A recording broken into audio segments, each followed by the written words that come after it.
How's it going, y'all? Titan Smash MTG here, and today we'll be talking about a little bit of new Magic product coming out in about 10 days now. On the 12th is Kaladesh Remastered, bringing back Aether Revolt and Kaladesh to MTG Arena for Historic. And we'll talk about what cards in particular these brings that are kind of important, what changes to the meta you may see, and what new archetypes we haven't seen yet in Historic that'll be coming on. So if you missed this set, maybe you're a newer player and you get to play an Aether Revolt or Kaladesh, let you know what to look forward to, what to look out for, and what's not going to be there anymore. So let's take a look at the new goodies we have here. Let's go! So basically how I'm going to do this, I'm going to talk about each color and just kind of bring up some of the bigger cards here to watch out for and look out for.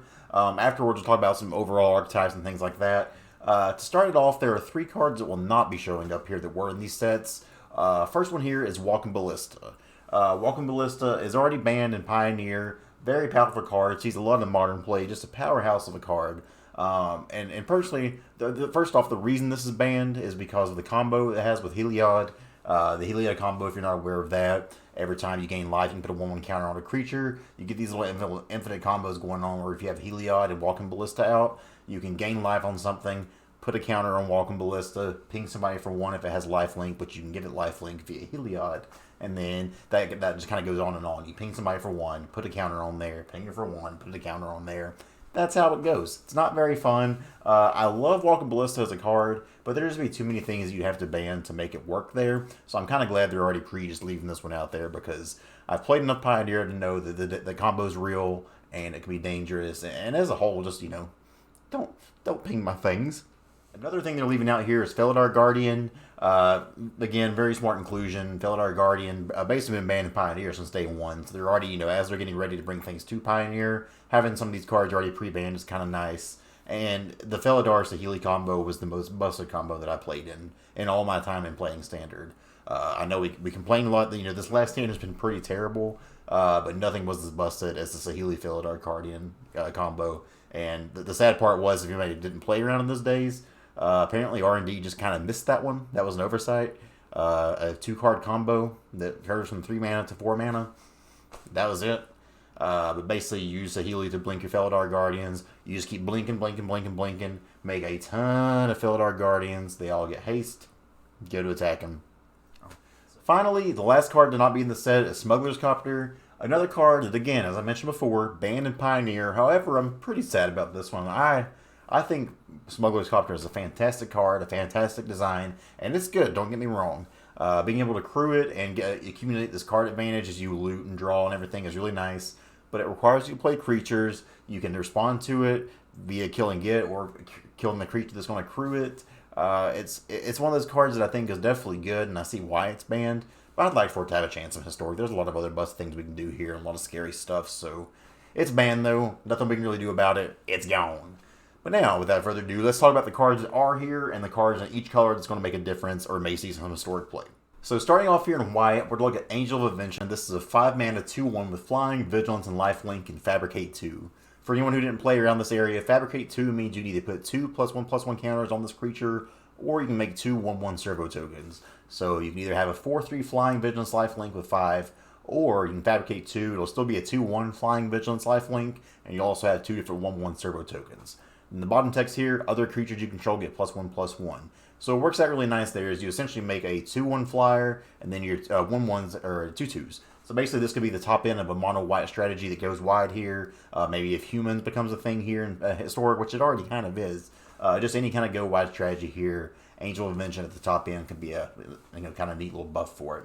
Something that may see some sideboard play, and one that I used to love playing when I was in the dirty control mage, was Authority of the Consuls. This is a single white mana enchantment. Creatures your opponent's control enter the battlefield tapped. Whenever a creature enters the battlefield under an opponent's control, you gain 1 life. So when we're talking about playing things like against goblins, especially, this would be nasty because they get all these goblins on the battlefield. Doesn't matter if they have haste because they're all kind of untapped anyways. You gain that much life for every single creature that comes on the battlefield, and that's not just non-token, that's the creature in general. And then you can wipe them the next turn. Just so many blowouts that can happen with this. It's really, really spooky. Authority of the Consuls, hell of a sideboard card against aggro. So one that can maybe see play here, used to have decks built around it, is Refurbish. This is an uncommon. This is 3 and a white, so 4 mana sorcery. Return artifact card from your graveyard to the battlefield. There are a lot of different synergies in decks here where you try to mill something, one of the Gearhulks usually, and then you bring the Gearhulk back. You could also do this with Aetherworks Marvel. There are a lot of different things you could do here with this one, but Refurbish could see some play in Historic. Next, we have Sram, Senior Edificer, and I think I said that right. It's 1 white, it's a 2-mana 2/2. Whenever you cast an aura, equipment, or vehicle spell, draw a card. So this is a really nice engine piece here. I think this will slot right in Historic when you talk about the pants decks, when you have all the different things with the enchantments and whatnot. You're trying to sleeve on your pants to get big old creatures and swing. This is just another kind of redundant copy to when you cast an aura equipment spell, start drawing cards. It's a nice card, very cool. Expect to see some play. Last up in white here, we'll look at Toolcraft Exemplar. This is a 1-mana 1/1 for white. At the beginning of combat on your turn, if you control an artifact, Toolcraft Exemplar gets +2/+1 at end of turn. If you control 3 or more artifacts, it also gains first strike. So for very little investment for the kind of decks this thing used to run, it was usually at the very least a 3/2 in combat, which for 1 mana is insane. But if you control 3 more artifacts, having first strike is also super, super good. So Toolcraft Exemplar, if there's going to be any kind of vehicles deck come back, or just an aggressive white shell in general, look out for Toolcraft Exemplar. Next up, we'll move on down to blue here. We'll talk about Baral, Chief of Compliance. This is 1 in the blue for a 1/3. Instant and sorcery spells you cast cost 1 less to cast. Whenever a spell or ability you control counters a spell, you may draw a card. If you do, discard a card. Control mages out there love this card. People in EDH love this card. It sees played in a lot of formats, and I expect no differently here. One that may seem kind of weird here, but Glint-Nest Crane. This is a fan favorite of a lot of people. This is 1 in the blue for a 1/3 flying. When Glint-Nest Crane enters the battlefield, look at the top 4 cards of your library. You may reveal an artifact card from among them and put them into your hand. Put the rest of the bottom of your library in any order. So this is a key piece. You have an early 1/3 blocker just kind of hold the battlefield down, and you're just kind of digging through your library looking for things like Aetherworks Marvel, looking for things like Aetherflux Reservoir, that kind of thing there, which we'll talk about those a little bit later. But if artifact-based synergies become a thing in this new Historic, Glint-Nest Crane probably going to see some play.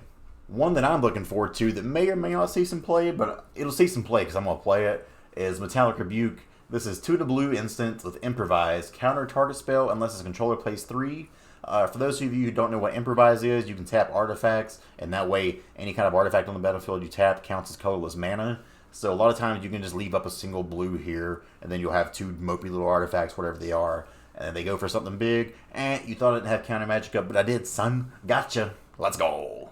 One that I think people will try here, but looking at it now, it just doesn't seem as good anymore, is Metallurgic Summoning. This is a card that a lot of people played with back in Standard, but it's 3 double blue, so 5 mana total for an enchantment. When you cast an instant or sorcery spell, create an XX colorless construct artifact creature token, where X the spell's converted mana cost. So kind of like a Shark Typhoon thing for 1 less mana. You can pay 5 and exile and return all instant and sorcery cards from your graveyard to your hand. You can do this only if you control 6 or more artifacts, which is a pretty hefty cost. But basically, this is doing its best Shark Typhoon impersonation here when you cast it. However, not being able to cycle it like Shark Typhoon doesn't make it nearly as good. It can see play, but I don't expect it to. Next up in blue, one that was a key card in Standard back when it was here. This is Paradoxical Outcome. This is 3 in a blue instant, so 4 mana total. Return any number target non-land, non-token permanents you control to their owner's hands. Draw a card for each card you return to your hand this way. So basically, in your kind of Cheerio-style deck with Aetherflux Reservoir, you'd return a whole bunch of cards to your hand, play them all back out for cheap, and as you did this, you were just putting all this kind of power into your Aetherflux Reservoir, and eventually dome somebody for just a casual 50 damage. So finally, last card here in blue, this is Torrential Gearhulk. Can't leave this one out. This is one of my most played cards in Paper Magic all time, probably. Torrential Gearhulk is 4 double blue, 6 mana total for a 5/6 flash. Whenever it enters battlefield, you may cast target an instant spell from your graveyard without paying its mana cost. If a spell be put into your graveyard this way, exile instead.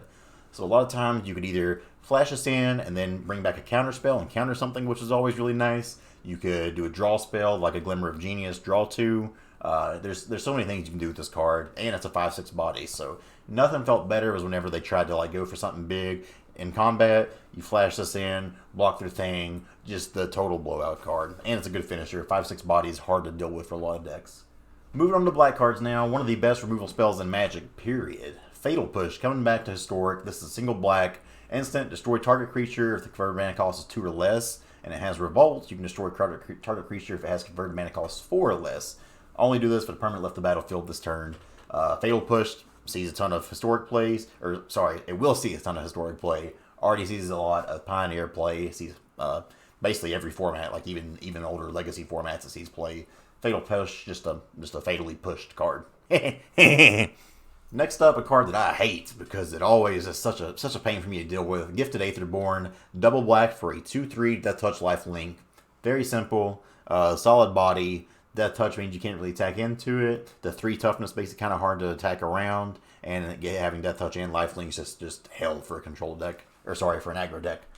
Next up, Glint-Nest Crane, 1 in a black for a 2/1 with Menace. Whenever it enters the battlefield or attacks, you gain an energy. At the beginning of your upkeep, you may pay 2 energy. If you do, you draw a card and lose 1 life.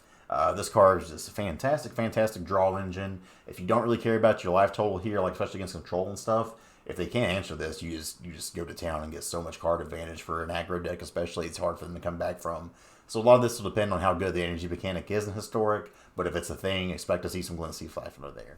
Another Gearhulk that's probably going to see some play, not as good as Torrential Gearhulk, but Noxious Gearhulk. This is another 6 mana, 5/4 Menace. When it enters the battlefield, you may destroy another target creature. If a creature is destroyed this way, you gain life equal to its toughness. So say your opponent this last turn, they just tapped out, they play their Torrential Gearhulk, you're all mad at them. Well, you just cast your Noxious Gearhulk, kill it, gain 6 life, and you have a 5/4 Menace. Not bad. Lastly, on the black cards here, one that saw a little bit of play and may see some play, but Yahenni, Undying Partisan. This is 2 in a black for a 2/2 with haste. Whenever a creature an opponent controls dies, put a 1/1 counter on Yahenni. You can sacrifice another creature, and Yahenni gains indestructible in the turn. This was always one of those cards that was kind of good enough to be there, but never really great. But with Historic having a lot more stuff to play from than Standard did, I'd be curious to see if this can make its way into some list. Moving on to the red cards now. Chandra, Torch of Defiance, coming back to MTG Arena. This is 4 mana, 2 double red for a 4 loyalty. Look at all the things you can do there. I'm not going to read them off here. Fantastic Planeswalker, great mid-range, can help you ramp. Just does a little bit of everything you want. Chandra's a good card. It'll see play for sure. As I said earlier, if Energy becomes a deck, expect Harness Lightning to be a card. This is a 2 mana, potentially all kinds of damage spell. No matter what, it's basically Lightning Strike. Choose target creature, you get 3 energy, then you may pay any amount of energy. Harness Lightning does that much damage to that creature. So at the very least, this is Lightning Strike to a creature only.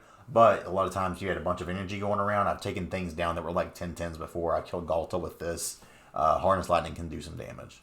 A couple cards here that have seen a lot of play in Pioneer already in red. Kari Zev, Skyship Raider. This is a 1 and a red. So 2 mana, 1/3 with First Strike and Menace. When it attacks, Kari Zev, Skyship Raider creates a 2/1 legendary monkey, Ragavan. Ragavan enters battlefield tapped and attacking. You exile that token at the end of combat. So it's a 1/3, but every time it attacks, you're also making a 2/1 every time. So pretty cool there. At the 3-drop slot, we have Peema Nalar. This is 3 mana, 2 and a red, 2/2. When it enters the battlefield, you create a 1/1 Thopter artifact token with flying. You can pay 1 and a red, target artifact creature gets +1/+0 to end the turn. Or you can pay 1, sack an artifact, target creature can't block this turn. So just a lot of versatility on the one card here. Plays really well if you have other Thopters or Servos or any kind of artifacts out there. Just a really neat card. It'll probably see some play. Next up in the 2-drop slot is Longtusk Cub. This is 1 in the green, so 2 mana, 2/2. Whenever it deals damage to a player, you get 2 energy. You can pay 2 energy, put a 1/1 counter on Longtusk Cub.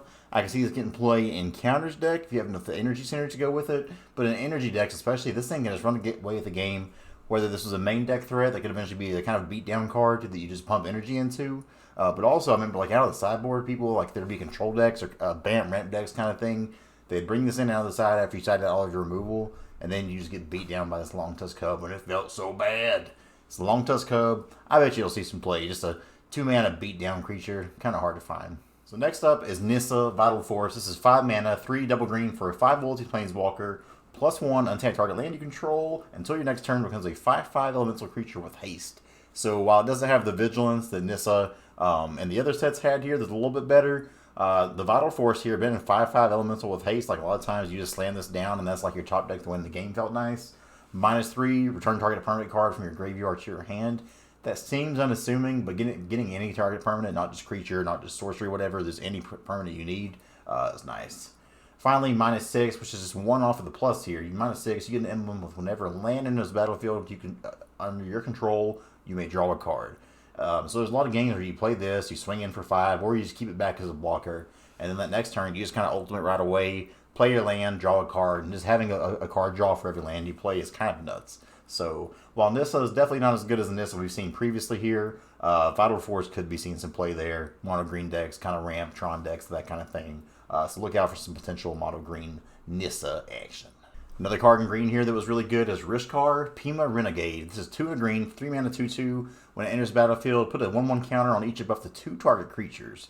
Each creature you control, though counter on it, has tap it to add green mana.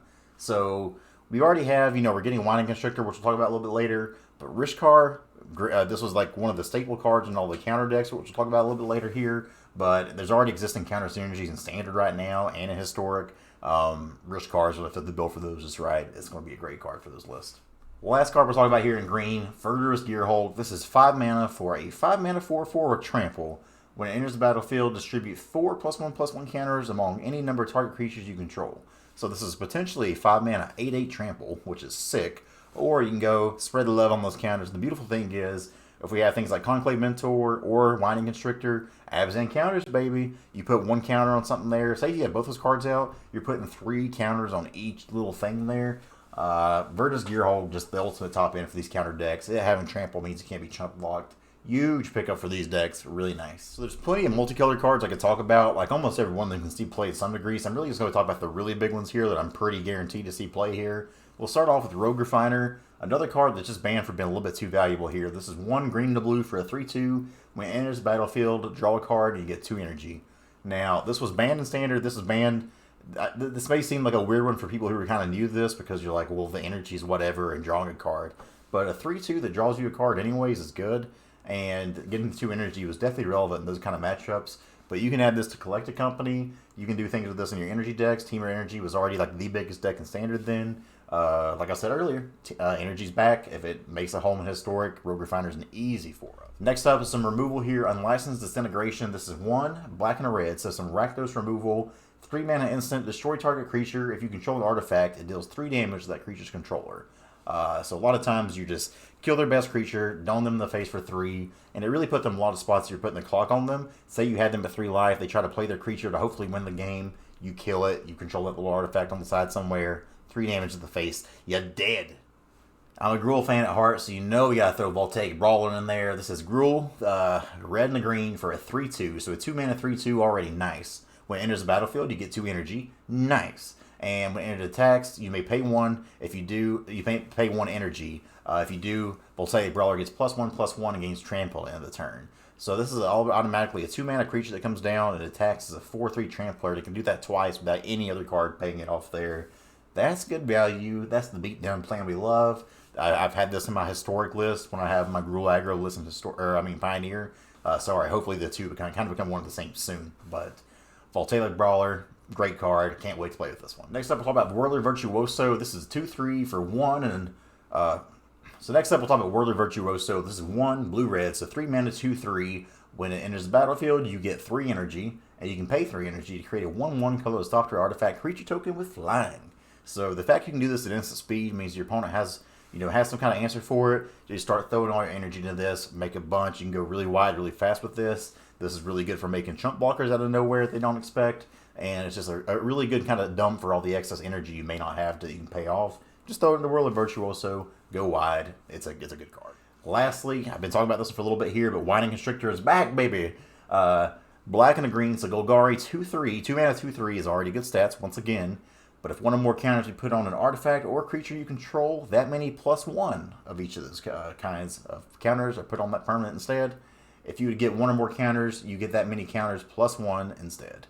So this is basically just an additional copy of Conclave Mentor, the OG Conclave Mentor here. But a 2/3 for 2, solid body that survives a lot. And in this kind of counter decks, this just goes insane. Winding Constrictor will absolutely see Historic play. So we can't talk about Kaladesh without talking about the artifacts. It is an artifact set after all.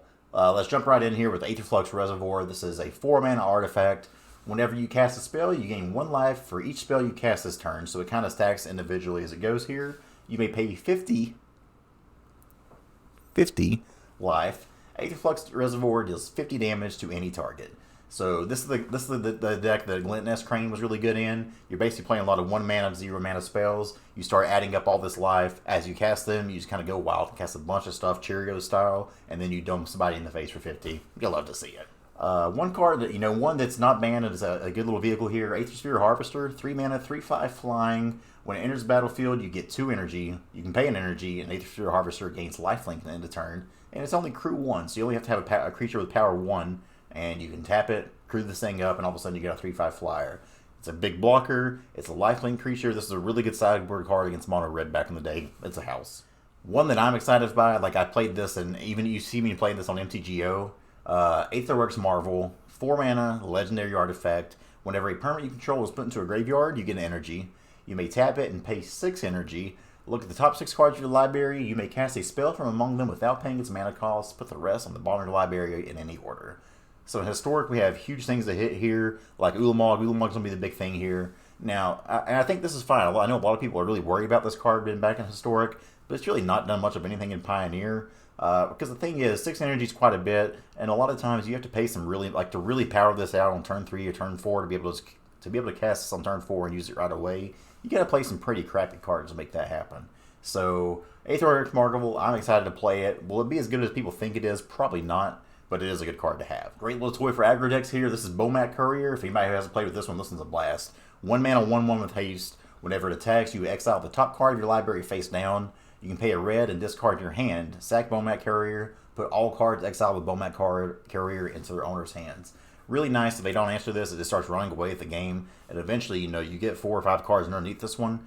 If they point removal at it, you just pay, discard your hand, draw all those cards anyway. Or you can just, say you kind of need to be in top deck mode. Goodbye, Bomat Courier. Let me get my cards, see what we're doing. Let's go. Real quick, I will mention 9-Volt Tower because I know y'all are going to try to brew with this. This card's bad. It's always been bad. It's been bad in every standard deck it's been in.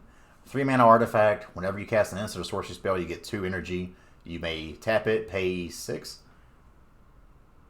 Tap it and pay 5 energy. It deals 3 damage to any target. The card's not good. Don't play it. It sucks. So a card I'm interested to be playing with here is Electrostatic Pummeler. This is a 3 mana 1/1 that when it enters the battlefield, you get 3 energy, but you may pay 3 energy. And Electrostatic Pummeler gets +X at the end of turn where X is power.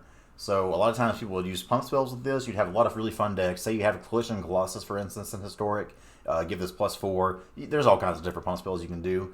But you pump this up, then you pay the energy there. It gets double that power and toughness. The card can just beat you down out of nowhere. It's a fun one. I want to throw an Cleave on this thing so bad. So we're going to probably try to do that. Next up, we'll talk about a little bit of Heart of Kiran. This is a 2 mana 4/4 Flying Vigilance. Legendary artifact, crew 3, so you got to be able to have a pretty high powered creature to crew this thing.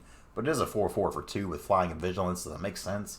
But you may remove a loyalty counter from a planeswalker you control rather than pay Heart of Kiran's crew cost. So you have things like Gideon, you have all these little cheap planeswalkers, which aren't, I guess 3 mana Gideon is in the set. So you have your cheap little planeswalkers here. You just remove a counter from them every time. You got your 4/4 of flying vigilance. It's a good attacker to put a clock on somebody. It's a great defender of your planeswalker. Heart of Kiran is the jam. Moving on towards the end here, we have Metallic Mimic. This is a 2 mana 2/1 artifact. As it enters the battlefield, choose a creature type. Metallic Mimic is the chosen type in addition to its other types. And each creature you control that enters the battlefield gets a +1/+1 counter on it if they're that type. So this is the ultimate tribal card here. Whether you're trying your goblins, your merfolk, your wizards, your rogues, whatever you want to do, Metallic Mimic gives all those things +1/+1 counter when they enter the battlefield. It's great! One of the spicier cards that was in standard that may see some play is Metalwork Colossus. This is 11 mana 10/10, but the spell costs X less to cast, where X is the total converted mana cost of non-creature artifacts you control. So there's a lot of janky decks where you just make this almost free, and then your Metalwork Colossus, you just start pumping them out. It gets kind of crazy. And you can sack 2 artifacts, return its Metalwork Colossus from the graveyard to your hand. It's a sick card, man. Only got a couple more to talk about here. One of the ones that I know Saffron All is going to be brewing more than anybody here. Panharmonicon is a 4 mana artifact. If an artifact or creature entering the battlefield causes a triggered ability of a permanent you control to trigger, that ability triggers an additional time. I just have things, I just want to do Yorion things with this. I want to play this, I want to play Yorion, and I just want to have so many triggers, it's disgusting. Does that make me gross? Maybe.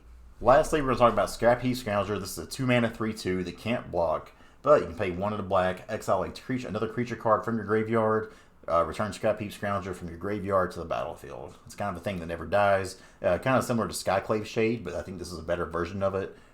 Scrap Heap Scrounger saw a lot of play in Rakdos aggro decks. It'll see a lot of play in Historic, I believe. It's a good card. Lastly, we can't forget about the lands. We have Aether Hub and then all the fast lands here. Aether Hub is a great energy land, helping you pay energy to make mana of any color. And then all these fast lands are really good. I can't wait for these kind of come in, speed up the format a little bit. Great set of lands here. So that's pretty much what we got here with Kaladesh Remastered. Looking forward to seeing some counters decks with Whining Constrictor. Really curious to see if the energy decks can kind of make their impact on the format and see what they do. And then aggro gets a lot of cool toys. Control gets a lot of, I mean, just everything gets a lot of cool stuff, and I'm really excited to try it. So that's kind of the beauty of these remastered sets.